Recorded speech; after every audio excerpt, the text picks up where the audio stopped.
Now, we do know that 10 months later, the Charlotte Maxeke Academic Hospital, which was gutted by fire last year, remains unoperational to its fullest capacity. The Gauteng government has said that they are fast-tracking the process of funding the renovations and subsequent reopening for full operations. The Premier's office said it has received 68 million rand in donations for the refurbishment project and that the first phase will be completed at the end of this month. The final refurbishment is expected to be finalized in 2023. But activist group Defend Our Democracy is picketing outside the hospital, calling for the government to fix and reopen immediately. I mean, we do know that this has been ongoing for quite some time, but the big question really is why has it not been fixed already at this stage, or at least repairs starting to be fixed? Let's get more details and we speak to the spokesperson in the office of the Gauteng Premier, Vuyo Mhaga. Vuyo, good morning to you and thank you so much for joining us. Let's start with that. There's about 68 million rand, from what we understand, that has been donated for the fixing of this hospital. Is there any fixing that is taking place at the moment? Good morning, Shafo. Yes, indeed, there is a fixing that is taking place. Even the time that we had a media briefing, there were people on site. Even now, there are people on site that are working on the hospital. And obviously, the intervention by the DSTV will obviously fast-track, the work, because then they will have an access to other sorts of funding, not only from the provincial government, that will actually allow the multi-implementation of the work, and then actually hopefully finishing the work sometime next year. You know, the question then, Vuyo, being when did this start? When did the repair work actually start on this hospital? Well, the repair work will have been happening, as you'll know, that there are some of patients that are in, as you are correctly reporting. It is not working in full capacity, but it was both the pace and obviously the disagreement about the scope of work as well as, the budgeting around that. And also recently, in the recent past, that actually kind of further hindered the process was the SIU report that actually implicated some of the senior officials in the Department of Infrastructure and Health. That meant that those who ought to implement were no longer, actually would have been placed on a precautionary suspension.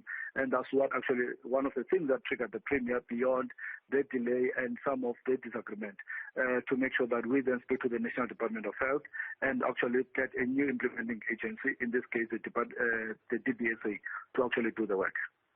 Well, we do know the Premier saying that the refurbishments of Charlotte Maxeke have been moved from the Department of Infrastructure Development to the Department of Health. We understand that infrastructure development would be the ones to be able to tell what needs to be fixed where. Was this a good move, and does it really make sense that this is the case, or is there actually collaborative work that is taking place still somehow between the two departments?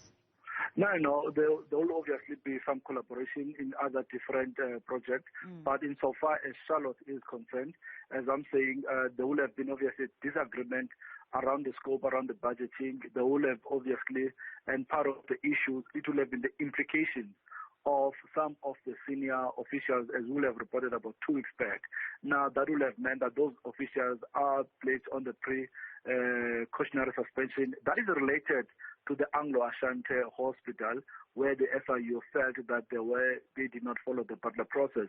Now, that would have meant that the whole top leadership of DID would have been at home, whereas we need the Charlotte to actually open urgently. That's why then the Premier felt it is best to take the work from DID, place it back to the Department of National Health, and the National Health use the DBSA, which has been actually doing great work around the issue of the infrastructure, to make sure that they fast-track the building of Charlotte, and so that the patient can come back and the hospital is in full operational. We know that there have been donations to the value of 68 million rand that have been made for the refurbishment of the accident and emergency section and other wards, during that fire, that were affected by that fire. Was there any funding, emergency funding, really, from the Gauteng Health in this regard that could have been used to fix the hospital? No, remember the money would have been there. The fund from the fund that would have came through will have came through when work will have obviously been done. So the additional fund then further assisted the work to make sure that at least on the emergency part, we are and casualty, we are able to open sometime next month. So that work, obviously, that fund actually came with a great deal of assistance for us to move. As I'm saying now, with the DBSA, because of their access to the funding and all that, the project will be fast-tracked because then they will actually deploy a multi-pronged strategy in terms of making sure that they do the work as fast as they can possibly can. We understand that there were disagreements between the Department of Health, Department of Infrastructure, Development.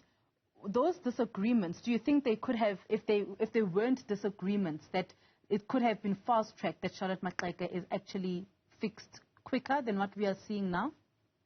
Well, without necessarily making a bit of a speculation, but I think that inference can actually be made because obviously, as I'm saying to you, part of the issues, because the delay of time, if you then disagree around the scope of work and how much it will cost, that time spent, no matter how small it is, it will obviously have a direct effect. But I don't want to speculate on it, but I won't blame anyone that makes that inference. So when can we expect for some of the hospital to be fixed then, Vuyo? No, as I'm saying to you, the hospital is being fixed. If you go to the Charlotte Maxeke, there are people on site that are working on site. The DBSA, as I'm saying, is on board. They actually will be on site. That's why I'm saying by sometime next month, the emergency as well as the casualty will be handed over, so there will be more work that is happening there. There is work, as I'm saying, there are patients that are there, but obviously it's not fully operational like it used to be. So because the bed capacity is about 1,068, and I think it's operating just above 50%. I think it's around 600 plus beds. So the more work is done, and the Department of COJ, which is the regulator, agrees that a particular section must be open, because you must remember the hospital is an old hospital, so it did not operate under the current occupational health and safety standards, which actually regulate the buildings to be, to be according to the current regime of building. So you need the the COJ, the City of Johannesburg, to actually first approve that if people can move in or not. So there's that work that is quite tedious, but it's quite a necessary work that it must actually happen so that the hospital does actually, comply with the current standards. Let me put it like this. When can we expect the full project to be completed? Do we have a date? You mentioned next month parts of the hospital still will then be handed over. But when can we expect for it to be completed, the full project to be completed at this stage? The preliminary review of the project manager, who had looked at it, obviously, he will then, after the exchange of documents, his preliminary review is that by October 2023, he believes that the project will be completed. And I'm saying that is a subject of him looking at what has happened and what has not happened. But his preliminary review is that by October 2023, the hospital will be fully in operation. October 2023? Yes. All right. And we do know that there's a group, activist group, Defend Our Democracy, that is picketing outside the hospital, calling on government to fix and repair and reopen the hospital immediately. You've mentioned that the immediate part is not possible at the moment. What is your response to activist groups such as these? They are part of the very important pillar of democracy, so that whenever people that feel that government is not responding, picketing is part of a communication to their government, is part of their displeasure to the government. So we can't falter the people that are saying that. We are together with them, and actually we're trying by all means. That's why the Premier signed the proclamation to make sure that the work is fast-tracked by different implementing agencies. So they are correctly in their means, and I think they are quite correct to do so, to remind government of their responsibility to make sure that government does operate and does do its duties. So we can't falter in terms of their actions. Spokesperson for the Gauteng Premier, Vuyo Mhaga, thank you so much for your time this morning.